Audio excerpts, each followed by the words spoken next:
नमस्कार मंडळी, research development private limited यांच्या रात्रीच्या शाळेमध्ये आपलं स्वागत आहे। आज आपण एक सध्या मार्केटमध्ये चालू असलेल्या खताविषयी थोडी इन्फॉर्मेशन किंवा माहिती देणार आहोत। या खताचं नाव आहे 126160। म्हणजे काय, 12% नायट्रोजन, 61% फॉस्फरस आणि 0% हा पोटॅश असतो त्याच्यामध्ये। तर आपण त्याचे कॅल्क्युलेशन्स घेऊ। आज कॅल्क्युलेशन्समध्ये चेक करू आपण 1261। त्याचं केमिकल नाव आहे मोनोअमोनियम फॉस्फेट।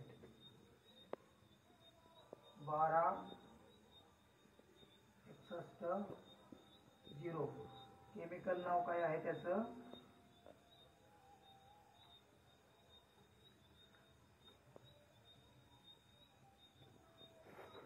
केमिकल नाव आहे मोनो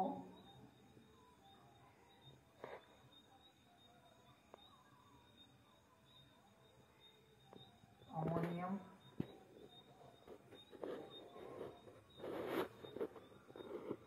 फॉस्फेट। तर त्याचा मॉलिक्युलर फॉर्म्युला आहे मोनो अमोनियम फॉस्फेटचा। मोनो अमोनियम म्हणजे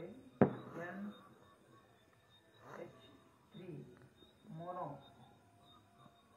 अमोनियम H3PO4।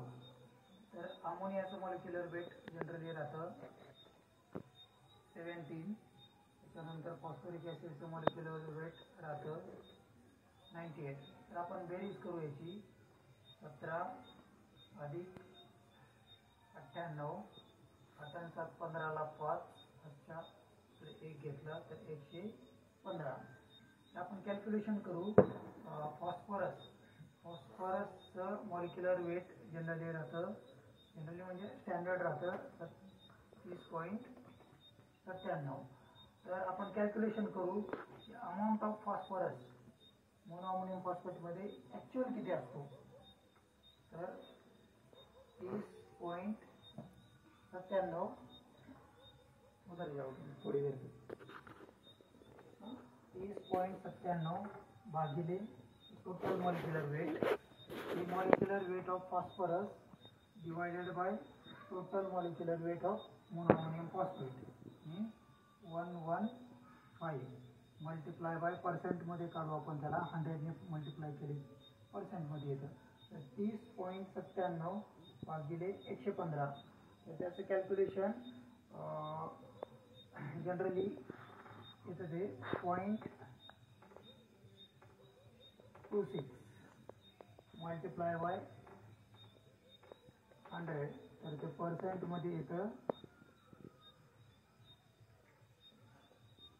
ते 100 आपण इथून काढून घेऊ आणि इकडं मांडू त्याला, म्हणजे 26। तर आपल्याला ॲक्च्युअल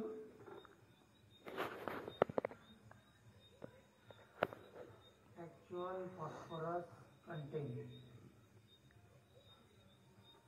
in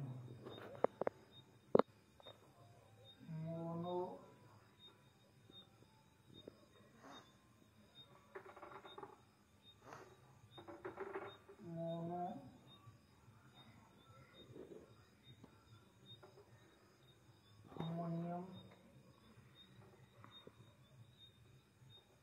phosphate is 26%। तर मला वाटतं की आत्तापर्यंत जेवढे पण स्टँडर्ड जे आहेत मार्केटमध्ये कम्प्लिटली 1261 नावाने जनरली हे डिक्लेअर केलं जातं।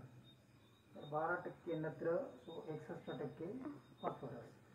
तर मला असं वाटतं की कॅल्क्युलेशन्समध्ये काही त्रुटी असतील तर ते चेंजेस करून घ्यावे आणि actual nitrogen in the form of ammonia किंवा actual phosphorus in the form of phosphoric acid किंवा ॲज अ फॉस्फरस म्हणून डिक्लेअर करावा असं मला वाटतं।